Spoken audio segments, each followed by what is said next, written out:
नमस्कार, आपका स्वागत है आपके अपने चैनल द फार्माकोर्स 2.0 पे। तो आज की इस वीडियो में हम पढ़ने वाले हैं फार्माकोथेरेप्टिक्स इस सब्जेक्ट का जो आपका टॉपिक है सेंट्रल नर्वस सिस्टम। आपका जो चैप्टर नंबर 2 है वहाँ पर आपको बहुत सारे डिसीज कंडीशंस दिए गए हैं। तो उनमें से जो सेंट्रल नर्वस सिस्टम है वहाँ के जो डिसीज कंडीशन है वो हम यहाँ पर देखने वाले हैं।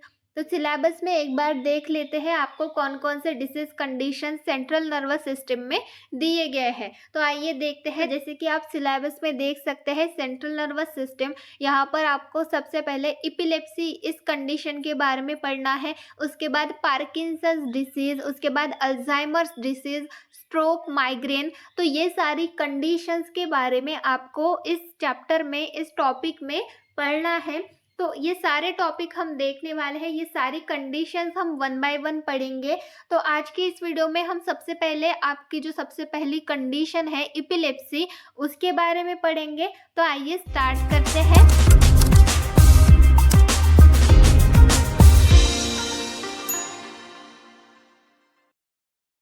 इपिलेप्सी को रिपीटेटिव सीजर्स भी कहा जाता है। तो इपिलेप्सी मतलब क्या होता है, इसकी डेफिनेशन क्या है, सीजर्स मतलब क्या होते हैं, ये सारी चीज़ें हम यहाँ पर देखने वाले हैं। ये किस तरीके से होता है, इसकी aetiology, clinical manifestation, pharmacological and non pharmacological management, ये सारी चीज़ें हम यहाँ पर देखने वाले हैं।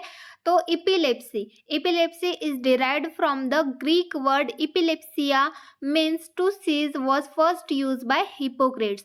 तो इपिलेप्सी ये वर्ड डिराइव किया गया है कहाँ से, ये ग्रीक वर्ड है। तो इसका मीनिंग होता है इपिलेप्सिया। इपिलेप्सिया इस वर्ड से, इस ग्रीक वर्ड से इपिलेप्सी इस टर्म को डिराइव किया गया है। तो इपिलेप्सिया का मीनिंग होता है टू सीज। ये जो टर्म है ये किसने यूज की थी, हिपोक्रेट्स ने यूज की थी सबसे पहले। तो इपिलेप्सी की डेफिनेशन देख लेते हैं। Epilepsy is abnormal, recurrent, sudden electrical discharge from brain that result in changes in sensation, behavior, movements, consciousness. तो इपिलेप्सी में क्या होता है, abnormal, recurrent, sudden electrical discharge. हमारे ब्रेन में से एबनॉर्मल तरीके से रिकरेंट बार बार जो है इलेक्ट्रिकल डिस्चार्ज जो है आते हैं, इलेक्ट्रिकल डिस्चार्ज होते हैं हमारे ब्रेन से, जिसकी वजह से क्या होता है, that result in changes in sensation, हमारे सेंसेशन में चेंजेस आते हैं, बिहेवियर में चेंजेस आते हैं, मूवमेंट्स में चेंजेस आते हैं, कॉन्शियसनेस में चेंजेस आते हैं। तो इसी चीज को हम बोलते हैं इपिलेप्सी। देन नेक्स्ट हम टर्म पढ़ेंगे सीजर। सीजर मतलब क्या होता है, a seizure is a symptom of an electrical disturbance in the brain. It can lead to loss of consciousness, disturbance of movement, muscle spasm. तो सीजर ये एक तरीके का सिम्टम्स है जो किस वजह से होता है, electrical disturbance in the brain. Brain में हमारे इलेक्ट्रिकल डिस्टर्बेंस हो गया तो उसकी वजह से सीजर आते हैं। It can lead to loss of consciousness, seizure की वजह से अगर सीजर आ रही है तो उस कंडीशन में कॉन्शियसनेस लॉस हो जाती है। मतलब कोई पर्सन है जिसको सीजर आ रहा है तो वो बेहोश भी हो सकता है, उसके मूवमेंट्स में डिस्टर्बेंस आ सकता है, उसके मसल स्पाज्म हो सकते हैं। तो इस तरीके से सीजर के ये कुछ सिम्टम्स होते हैं। देन नेक्स्ट हम सीजर की डेफिनेशन यहाँ पर हम देखेंगे। It is a hyper excitation of neurons in the brain leading to altered behavior with or without violent motor activity। तो सीजर मतलब क्या है, ये एक हाइपर एक्साइटेशन ऑफ न्यूरॉन्स, हमारे ब्रेन में न्यूरॉन्स प्रेजेंट रहती है तो न्यूरॉन्स जो है वो हाइपर एक्साइटेड हो जाते हैं। जो हमारे स्टिमुलेटरी न्यूरोट्रांसमीटर है वो ज़्यादा अमाउंट में रिलीज होने की वजह से हमारे न्यूरॉन्स में हाइपर एक्साइटेशन जनरेट हो जाता है, जिसकी वजह से क्या होता है, जो पर्सन है उसका बिहेवियर चेंज हो जाता है विथ और विदाउट वायलेंट मोटर एक्टिविटी। उसकी मोटर एक्टिविटी भी चेंज हो सकती है या फिर नहीं भी चेंज हो सकती, उसका बिहेवियर चेंज हो जाता है। तो ये जो चीज होती है, ये जो हमारे न्यूरॉन्स में हाइपर एक्साइटेशन होता है, इसी को हम बोलते हैं seizure. A seizure usually lasts for 2 to 5 minutes. When it stops, the person may have headache, confusion, fatigue, unusual and unpleasant sensation, तो ये सीज़र ज़्यादा से ज़्यादा 2 से 5 मिनट तक ही रहता है। जब ये रुक जाता है, सीज़र जब रुक जाते हैं, उस समय पे उस पर्सन को हेडेक होने लगता है, वो कन्फ्यूज़ हो जाता है, उसको थकावट महसूस होती है, अनयूजुअल और अनप्लीजेंट सेंसेशन उसको फ़ील होते हैं। तो इस तरीके के सिम्पटम्स उसको सीज़र के बाद दिखते हैं। Mechanism of epilepsy is believed to be imbalance in neurotransmitter release, that is abnormally increase in the level of excitatory neurotransmitter glutamate while decrease in inhibitory neurotransmitter GABA। तो इपिलेप्सी जो है इसका अगर मैकेनिज्म हम देखें तो यहाँ पर मेनली क्या होता है, हमारे जो न्यूरोट्रांसमीटर है, दो तरीके के न्यूरोट्रांसमीटर होते हैं, एक्साइटेटरी और इनहिबिटरी। तो हमारे जो एक्साइटेटरी न्यूरोट्रांसमीटर होते हैं उनकी जो लेवल है वो बहुत ज़्यादा इंक्रीज हो जाती है, एबनॉर्मली बढ़ जाती है।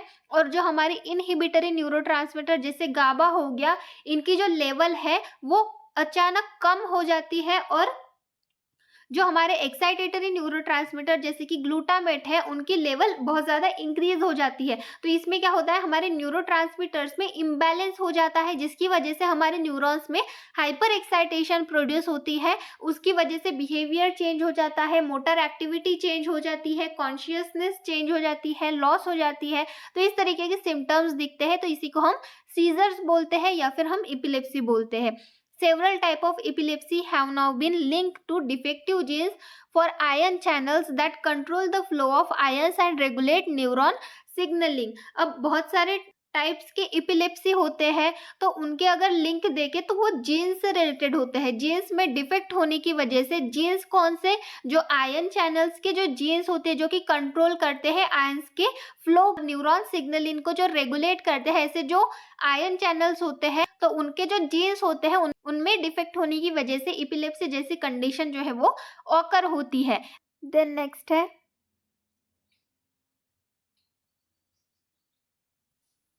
ड्यूरिंग द सीजर न्यूरॉन्स में fire 500 times faster than normal neurons. जब सीजर आती है किसी भी पर्सन को तो उसके न्यूरॉन्स जो है वो नॉर्मल न्यूरॉन के कंपैरिजन में अगर हम देखें तो 500 टाइम्स फास्टर जो है न्यूरॉन्स को फायर करती है। जो न्यूरोट्रांसमीटर है उनको 500 टाइम्स फास्टर जो है वो पास करती है एक न्यूरॉन से दूसरे न्यूरॉन में सीजर के टाइम पे। तो इस तरीके से ये सीजर ऑकर होती है। देन नेक्स्ट हम देखेंगे टाइप्स ऑफ इपिलेप्सी। इपिलेप्सी के टाइप्स यहाँ पर हम देखेंगे तो इपिलेप्सी दो टाइप होते हैं इपिलेप्सी के, partial seizure and generalise seizure. तो पार्शियल सीजर और जनरलाइज सीजर ऐसे दो टाइप होते हैं इपिलेप्सी के। तो पार्शियल सीजर मतलब क्या होता है, seizure activity originates in one part of the brain. Partial seizure में हमारे ब्रेन के किसी एक पार्ट में ही सीजर एक्टिविटी ओरिजिनेट होती है। और जनरलाइज सीजर में क्या होता है, एंटायर ब्रेन, हमारा पूरा ब्रेन जो है, हमारे पूरे ब्रेन में सीजर्स एक्टिवेट होते हैं। तो पार्शियल सीजर के और जनरलाइज सीजर के भी कुछ टाइप्स होते हैं, उनको हम यहाँ पर देखेंगे वन बाय वन।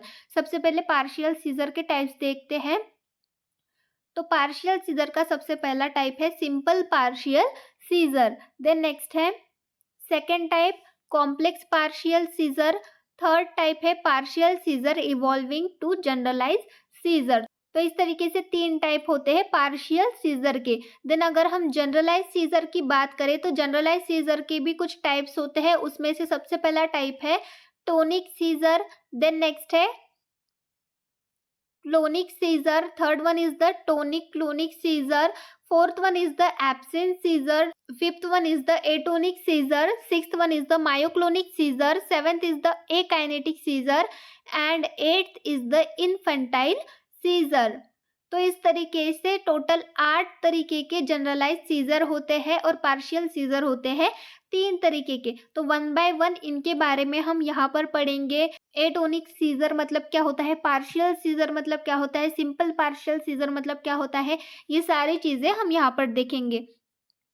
तो सबसे पहले हम यहाँ पर पढ़ेंगे पार्शियल सीजर के बारे में। पार्शियल सीजर को हम फोकल सीजर भी कहते हैं। A partial seizure does not involve in the whole brain which begins in the area called focal seizure. Partial seizure जो है वो हमारा ब्रेन का एंटायर एरिया कवर नहीं करती, वो हमारे किसी एक एरिया में स्टार्ट होती है। सीजर किसी एक एरिया में स्टार्ट होती है जिसको हम फोकल सीजर भी, जिसकी वजह से हम फोकल सीजर भी उसको कहते हैं। किसी एक स्पेसिफिक एरिया में ही सीजर ऑकर होती है। पार्शियल सीजर में हमारा पूरा ब्रेन यहाँ पर इन्वॉल्व नहीं होता। तो इसके भी हमने 3 टाइप देखे थे पार्शियल सीजर के, तो उनके बारे में भी देखेंगे। सबसे पहला टाइप है सिंपल पार्शियल सीजर, जिसको जैक्सोनियन सीजर भी कहा जाता है। It last for 20 to 60 second and show recurrent involuntary muscle contraction and rarely spread to other parts. तो सिंपल पार्शियल सीजर जो है ये 20 to 60 सेकेंड्स तक ही रहती है। और यहाँ पर क्या होता है, रिकरेंट इनवॉल्यूंटरी मसल कॉन्ट्रैक्शन, जो हमारी इनवॉल्यूंटरी मसल है उनका कॉन्ट्रैक्शन होता है, बार बार रिकरेंट कॉन्ट्रैक्शन होता है। And rarely spread to the other parts, हमारे ब्रेन के अदर पार्ट्स में ये बहुत रेयरली स्प्रेड होता है, एक ही पार्ट में रहता है, ज़्यादातर स्प्रेड नहीं होता अदर पार्ट्स में।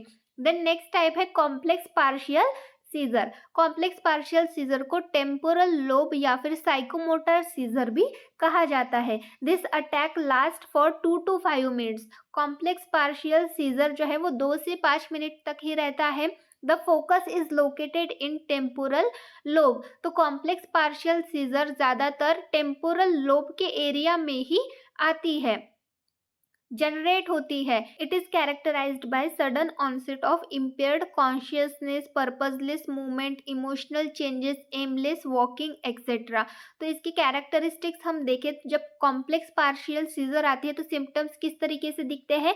इम्पेयर्ड कॉन्शियसनेस, बेहोश हो जाना, पर्पजलेस मूवमेंट, हम बिना पर्पस के कोई मूवमेंट कर रहे हैं, इमोशनल चेंजेस हो जाना, एमलेस वॉकिंग, बेमतलब हम चले जा रहे हैं। तो इस तरीके की कुछ सिम्टम्स जो है वो कॉम्प्लेक्स पार्शियल सीजर में दिखते हैं। देन थर्ड है partial seizure evolving to generalised seizure. तो ये किस तरीके का टाइप है, यहाँ पर क्या होता है, the partial seizure occur first and then evolve into generalised tonic clonic seizure with loss of consciousness. तो ये जो पार्शियल सीजर है यहाँ पर क्या होता है, सबसे पहले पार्शियल सीजर ऑकर होती है किसी एक पार्ट में, हमारे ब्रेन के किसी एक पार्ट में सीजर ऑकर होती है, जनरेट होती है।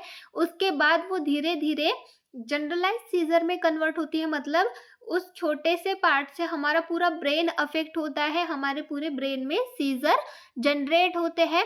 और वो कौन से जनरेट होते हैं, generalise tonic clonic seizure. Generalise tonic clonic seizure में इवॉल्व होते हैं, पार्शियल सीजर इवॉल्व होती है जनरलाइज टोनिक क्लोनिक सीजर में। और यहाँ पर हमारी जो कॉन्शियसनेस है वो भी लॉस हो जाती है, मतलब जो भी पर्सन है वो बेहोश हो जाता है। तो इस तरीके से ये होते हैं partial seizure evolving to generalised seizure. तो इस तरीके से ये तीनों टाइप हो गए पार्शियल सीजर के। देन नेक्स्ट हम देखेंगे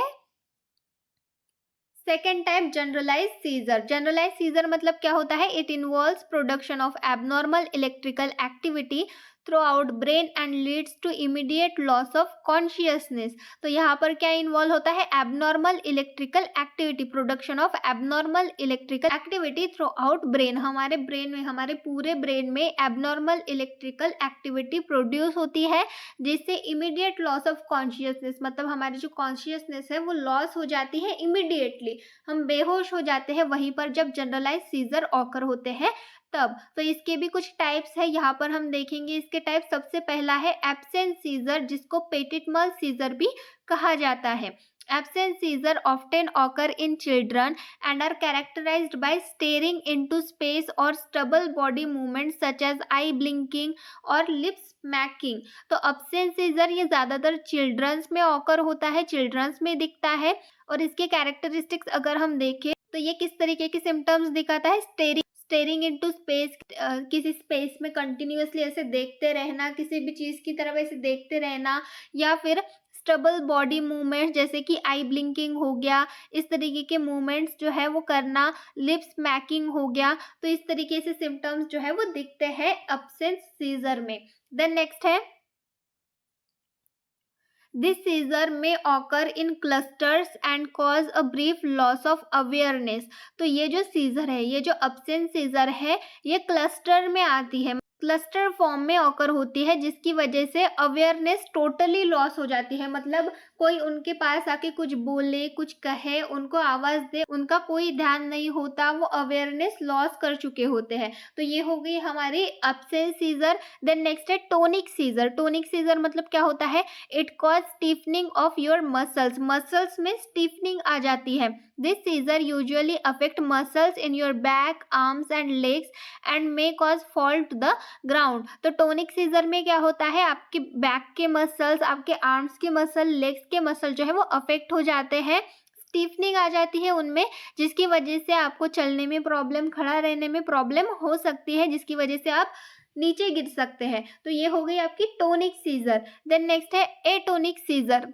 जिसको हम ड्रॉप सीजर भी कहते हैं। It cause a loss of muscle control which में cause you to suddenly collapse और फॉल डाउन। तो it cause loss of muscle control, हमारे मसल्स के ऊपर कंट्रोल नहीं रहता, हमारे मसल्स के ऊपर का जो कंट्रोल है वो हम लॉस कर देते हैं एटोनिक सीजर में, विच में cause you to suddenly collapse और फॉल डाउन, जिसकी वजह से हम सडनली नीचे गिर जाते हैं जब एटोनिक सीजर आती है तब। देन नेक्स्ट है clonic seizure. Clonic seizure are associated with repeated और rhythmic jerking muscle movement. Clonic seizure में क्या होता है? रिपीटेडली जर्किंग मसल मूवमेंट्स होने लगते हैं। और क्या होता है क्लोनिक सीजर में? The seizure usually affect the muscle of neck, face and arms. तो ये जो सीजर होता है क्लोनिक सीजर, ये ज्यादातर हमारे नेक के मसल्स को, फेस के और आर्म के मसल्स को अफेक्ट करता है। देन नेक्स्ट है myoclonic seizure. It usually appear as sudden brief jerks or twitches of your arm and legs. तो मायोक्लोनिक सीजर में क्या होता है? आर्म में और लेग में अचानक से ट्विचेस जैसा फील होने लगता है, ट्विचेस आते हैं आर्म्स में और लेग्स में। देन नेक्स्ट है टोनिक क्लोनिक सीजर, जिसको ग्रैंड mal सीजर भी कहा जाता है। तो इसमें क्या होता है? This are the most dramatic type of epileptic seizure. ये मोस्ट ड्रामेटिक टाइप है इपिलेप्टिक सीजर का, and can cause an abrupt loss of consciousness. इसमें क्या होता है? हमारी कॉन्शियसनेस लॉस हो जाती है, जो पर्सन है वो बेहोश हो जाता है, बॉडी स्टिफनिंग हो जाती है, बॉडी शेकिंग होती, शेक करती है body, and sometimes loss of bladder control और बाइटिंग योर टंग। तो ब्लैडर के ऊपर जो कंट्रोल रहता है वो भी लॉस हो जाता है, या फिर कभी कभी अपने ही टंग को बाइट कर देता है पर्सन। तो इस तरीके के सिम्टम्स टोनिक क्लोनिक सीजर में दिखते हैं। तो इस तरीके से ये टाइप्स हो गए इपिलेप्सी के, दोनों टाइप यहाँ पर हमने देख लिए। तो इस तरीके से इपिलेप्सी के ये टाइप्स होते हैं। देन नेक्स्ट हमें क्या बोला गया है? Status epilepticus, seizures occur repeatedly with no recovery of consciousness between attacks. तो स्टेटस इपिलेप्टिकस ये एक तरीके का सीजर होता है, ये एक तरीके की इपिलेप्सी होती है, जिसमें क्या होता है?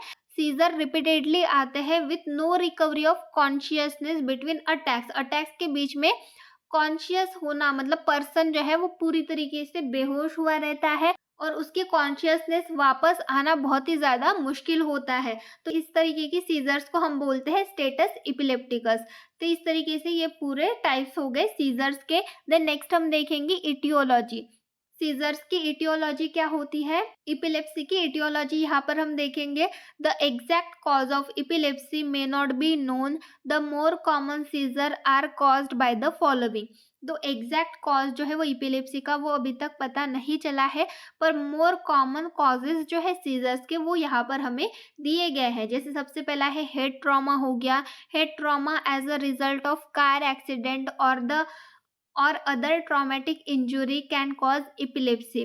तो जैसे हेड ट्रॉमा, किसी कार एक्सीडेंट में ब्रेन पे लगा है तो उसकी वजह से इपिलेप्सी के अटैक आ सकते हैं, या फिर इंजुरी है हेड पे किसी भी तरीके की, तो उस कंडीशन में भी इपिलेप्सी के अटैक्स आ सकते हैं। देन नेक्स्ट है ब्रेन कंडीशन। कोई भी ब्रेन कंडीशन हो गई, brain condition that cause damage to the brain such as brain tumour और स्ट्रोक कैन कॉज इपिलेप्सी।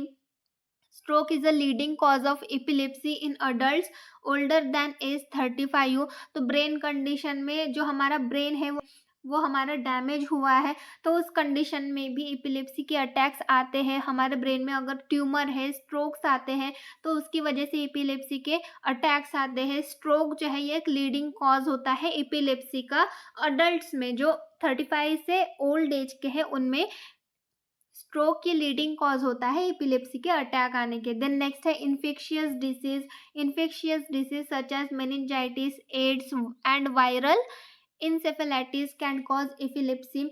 अगर आपके ब्रेन में कोई इन्फेक्शियस डिसीज कंडीशन ऑकर हुई है, जैसे कि मेनिंजाइटिस हो गया, आपको अगर एड्स है या फिर वायरल इंसेफेलाइटिस है, इनकी वजह से भी एपिलेप्सी ऑकर हो सकती है, जनरेट हो सकती है। देन नेक्स्ट है प्रीनैटल इंजुरी में क्या होता है, before birth babies are sensitive to brain damage that could be cause by several factors such as an infection in the mother, poor nutrition और ऑक्सीजन डिफिशियंसी। तो बेबीज के बर्थ के पहले उनका ब्रेन है वो बहुत ज़्यादा सेंसिटिव होता है, तो कुछ भी थोड़ा सा भी धक्का लग जाए तो वो डैमेज हो सकता है। जैसे कि बहुत सारे फैक्टर्स हैं जिनमें बेबी का ब्रेन जो है वो डैमेज हो सकता है, जैसे कि इन्फेक्शन हो गया, मदर को कोई इन्फेक्शन है उस कंडीशन में, पुअर न्यूट्रिशन है या फिर ऑक्सीजन डिफिशियंसी है, तो उस कंडीशन में ब्रेन पे इफेक्ट पड़ सकता है और उसकी वजह से एपिलेप्सी की कंडीशन ऑकर हो सकती है। This brain damage can result in epilepsy and cerebral Plassey. तो इस तरीके से अगर ब्रेन डैमेज हो रहा है बेबीज में बर्थ से पहले ही, तो उनमें एपिलेप्सी के अटैक आ सकते हैं।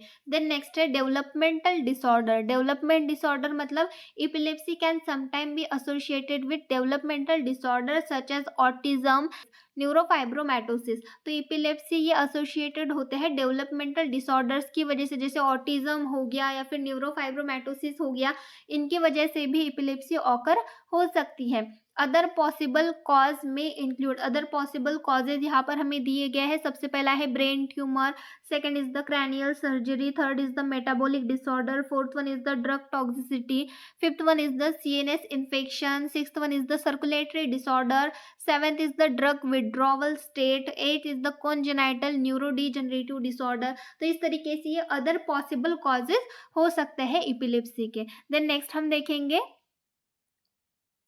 पैथोफिजियोलॉजी मतलब जो एपिलेप्सी है ये कंडीशन किस तरीके से ऑकर होगी ब्रेन में, ये हम यहाँ पर देखेंगे। तो जैसे सबसे पहला है precipitating factors, then aetiology, predisposing factors. तो इनकी वजह से ही जो इटियोलॉजिकल फैक्टर्स है इनकी वजह से ही एपिलेप्सी ऑकर होती है। तो प्रेसिपिटेटिंग फैक्टर्स अगर हम देखें तो जैसे लाउड नॉइज हो गया, ब्राइट लाइट्स हो गया। इटियोलॉजिकल फैक्टर्स अगर हम देखें तो altered integrity of neurons in the epileptogenic focus, और प्री डिस्पोजिंग फैक्टर्स में जैसे फैमिली हिस्ट्री हो गया। तो इन सारे फैक्टर्स की वजह से, इन सारे कॉजेस की वजह से क्या होता है, hyper excitabilities state of neurons in the epileptogenic focus. जो एपिलेप्टोजेनिक फोकस है वहाँ पर जो न्यूरॉन्स है उनमें हाइपर एक्साइटेबिलिटी जो है वो प्रोड्यूस हो जाती है, जिसकी वजह से क्या होता है, पार्शियल डीपोलराइजेशन मतलब क्या होता है, high voltage electrical discharge. Neurons में हाइपर एक्साइटेबिलिटी होने की वजह से वहां पर पार्शियल डीपोलराइजेशन होता है, मतलब हाई वोल्टेज इलेक्ट्रिकल डिस्चार्ज वहां पर ऑकर होता है, जिसकी वजह से क्या होता है, partial stimulation of neurotransmitter molecules, जो न्यूरोट्रांसमीटर मॉलिक्यूल्स है उनका स्टिमुलेशन हो जाता है, जिसकी वजह से क्या होता है, imbalance release in excitatory and inhibitory neurotransmitter. जो एक्साइटेटरी और इनहिबिटरी न्यूरोट्रांसमीटर है उनमें इम्बैलेंस ऑकर हो जाता है। Abnormal spontaneous spread electrical discharge, जिसकी वजह से क्या होता है, जो इलेक्ट्रिकल डिस्चार्ज है वो एबनॉर्मली स्प्रेड हो जाता है पूरे ब्रेन में। Hyper excitability of neurons in the brain stem cause disturbance चाहिए यहाँ पर, disturbance in the function of medulla pons and mid brain.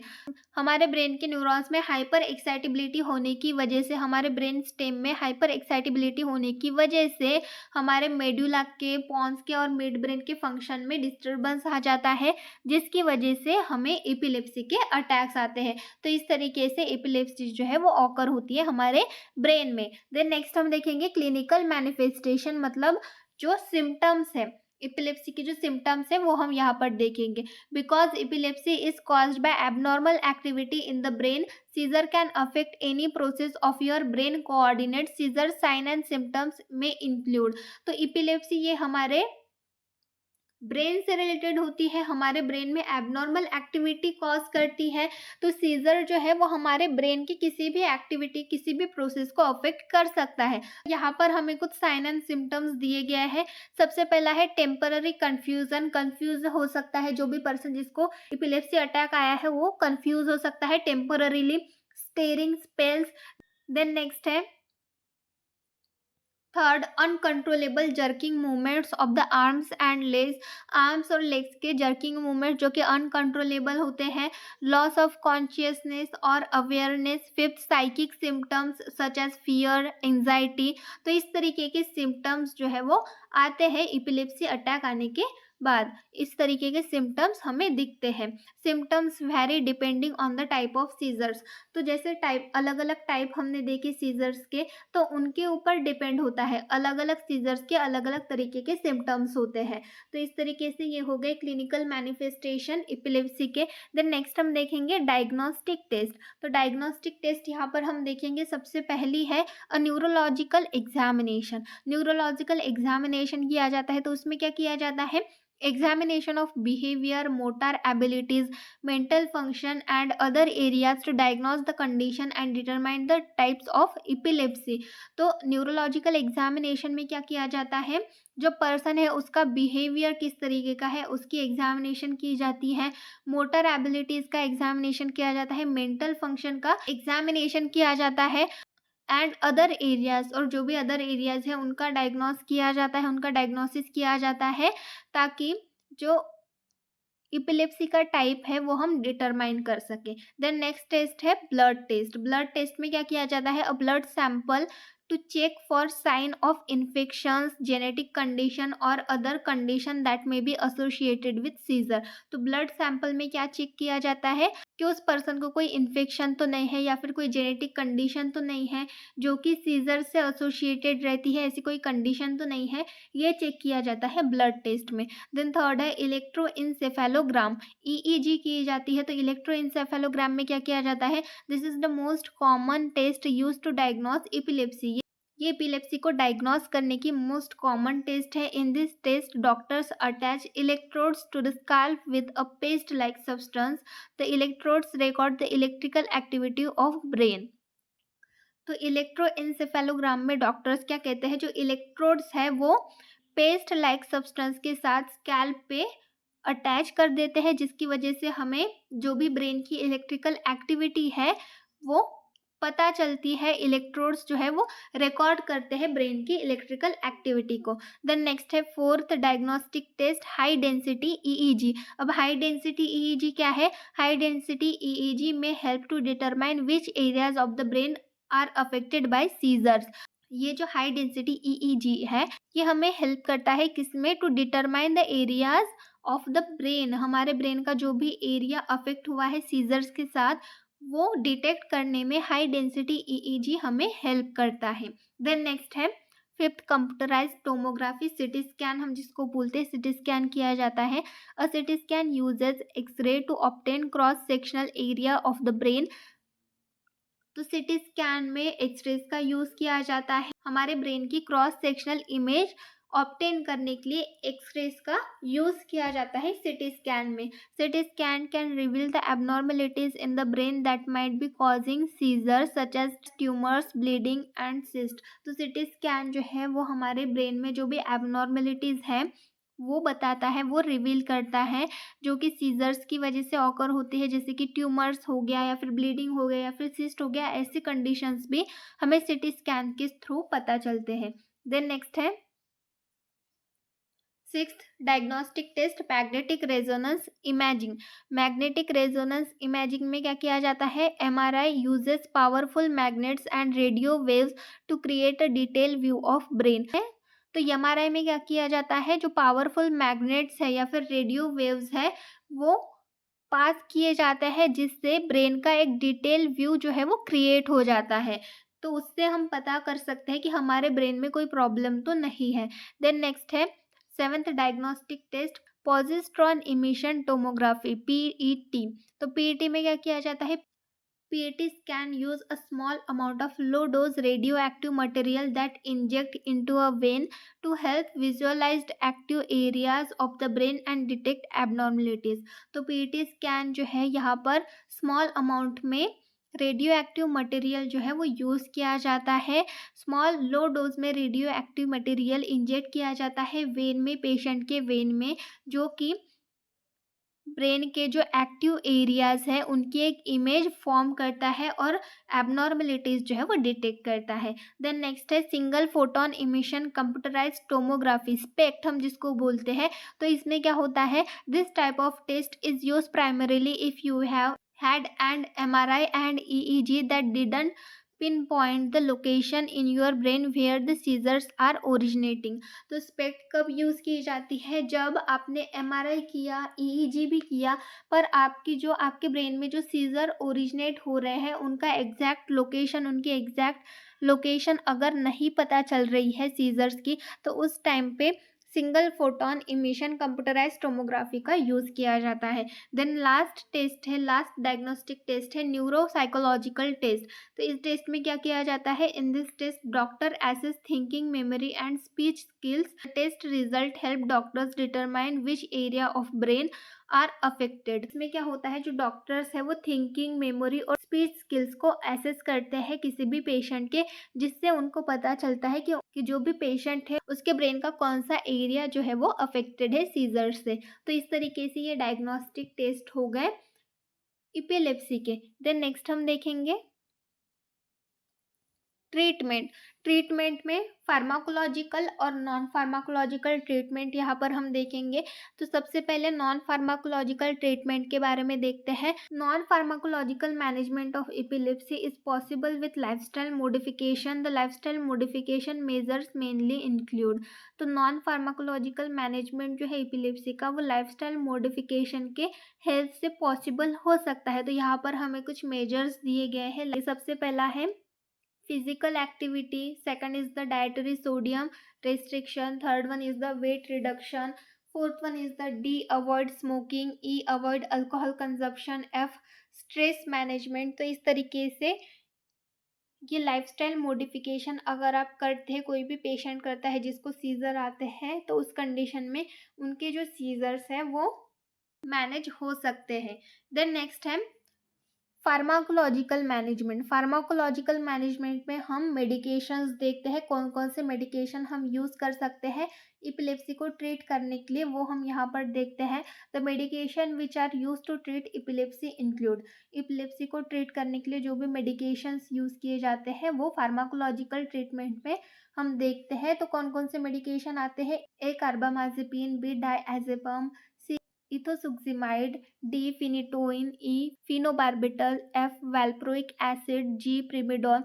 तो इस तरीके से ये ड्रग हो गए जो कि हम इपिलेप्सी इस कंडीशन को ट्रीट करने के लिए यूज़ करते हैं। तो इस तरीके से यहाँ पर हमने इपिलेप्सी इस कंडीशन की सारी चीज़ें देख ली, इसकी डेफिनेशन, उसका classification, aetiology, pathophysiology, clinical manifestation, diagnostic test और साथ में उसका ट्रीटमेंट, सारी चीज़ें हमने यहाँ पर देख ली है इपिलेप्सी इस कंडीशन की। बाकी के जो टॉपिक है, बाकी के जो कंडीशन है, पार्किंसंस डिसीज़, अल्जाइमर डिसीज़, इनको हम नेक्स्ट वीडियो लेक्चर में देखेंगे। आज के वीडियो में बस इतना ही। Thank you.